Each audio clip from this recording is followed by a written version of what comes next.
Okay, guys, I'm going to show you how to make the realistic apple. Okay, so all you need is paper. You can use copy paper or any kind of white paper that you have at your house. If you do not have any plain white paper, you can use notebook paper if that's all you have. That'll be fine. Um, what I would do first is kind of make your paper into like a square almost. You can just fold it up this way and then, kind of kind of turn it over. Or you can measure it and cut it. It doesn't really matter what size. Um, Smaller is actually going to be a little bit better. I suggest something like 6 inches is good. So if I go 6 inches this way and then make a line going down, and let's see, 6 inches on the other side. Okay, that's about a good square. Doesn't have to be perfect, but you're going to be needing 6 of these because each week we're going to do another apple. Okay, and we're going to do a different apple in whatever genre we're talking about that week. So this week we're doing realism, and so we're going to make a realistic apple because that's what realism is. So it doesn't have to be perfectly round. Apples are not perfectly round. Just draw a roundish shape, something like this. Press lightly, because if you press too hard, you're not going to be able to erase it. And then you need a table in the background. Make sure the table goes up behind the apple. Do not put the table line down here, because otherwise the apple will look like it's falling off the table. You want it up higher. Then make a little stem and a little leaf, and you're set. Okay? The only other thing you need to do is have a light source. So if your light is over here and the sun's going this way, this side of your apple would be the lightest. So just put a little circle there so you know that's where the light's going to hit, and it's going to be the lightest on this side. It's going to be darker over on this side.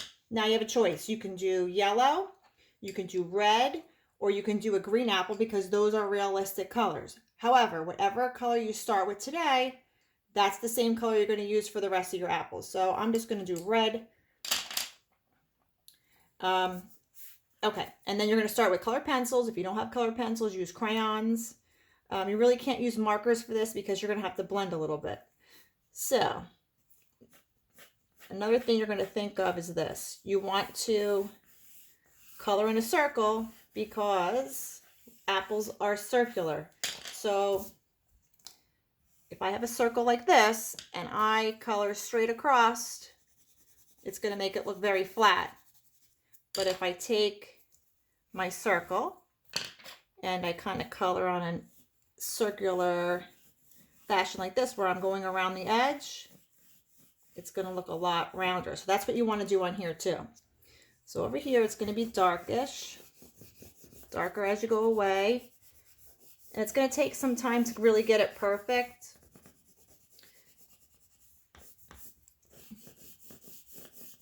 As you go up, you'll go lighter.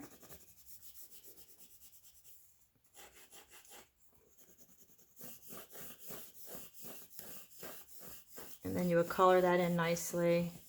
And then this spot up here, I'm not really going to touch too much because that's my light source. Okay, so it's darker down here. I have to open this up because this piece underneath is messing me up. Okay.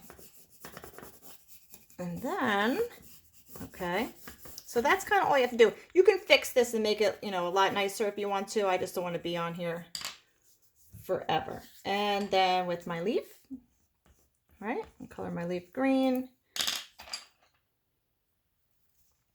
Color this brown.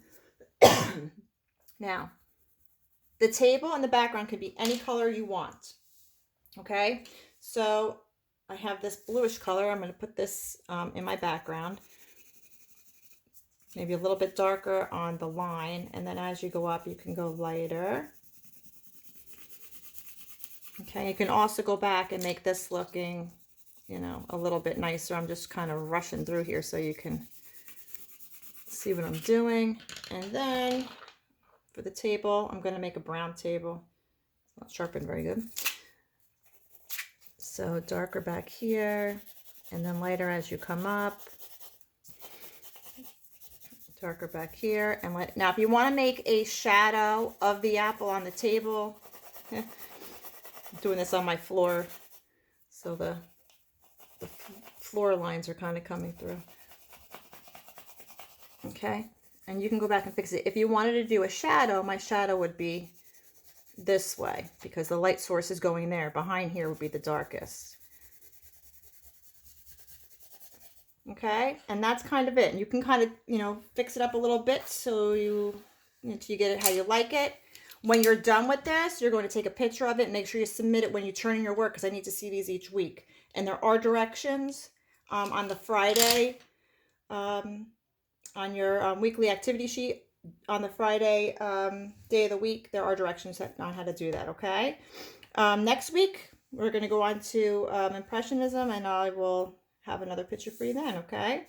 All right, guys, see you later.